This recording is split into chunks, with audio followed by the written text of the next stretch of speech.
What if we are in a simulation? One designed to make us believe we are separate.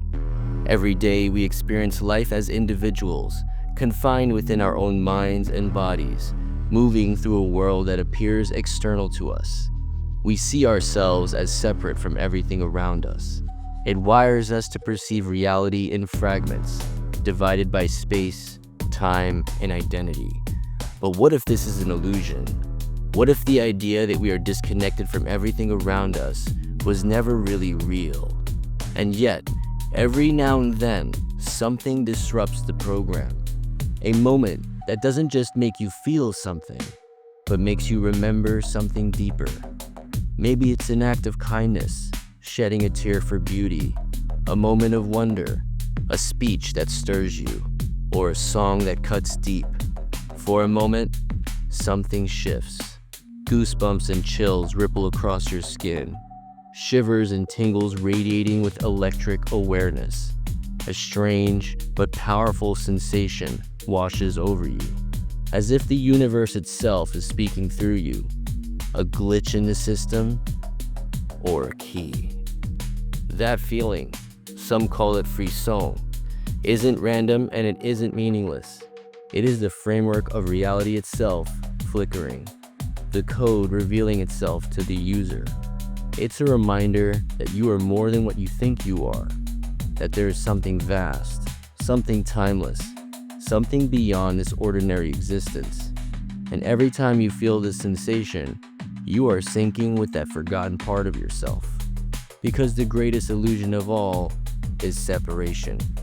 The belief that you are a single, isolated entity navigating a physical world of objects and systems. But that is not the truth. That is the simulation, and the chills are the glimpse of what lies beyond. When you experience Frisson, it's because something has aligned perfectly within the hidden architecture of your being. A resonance so pure that for a moment, the simulation fades. You remember what connection feels like. You remember what you were before you entered this program. You remember the underlying energy between all things, within all things. But what if Frisson wasn't just an anomaly in the simulation, but a way to transcend it?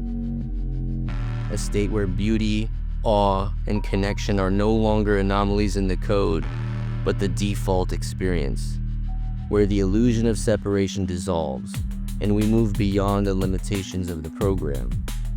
To live in Frisson is to awaken. It is to see the invisible architecture of the system and step beyond it, to become aware of the source code itself. It is to understand that love is not a parameter within the simulation, but the force that predates it. That connection is not a fleeting anomaly. It is the original state of existence. And in that remembering, we regain access to something real. A life of Frisson is a life of presence and awareness. A life where every moment pulses with meaning, where beauty is no longer something to be searched for. It is something you are.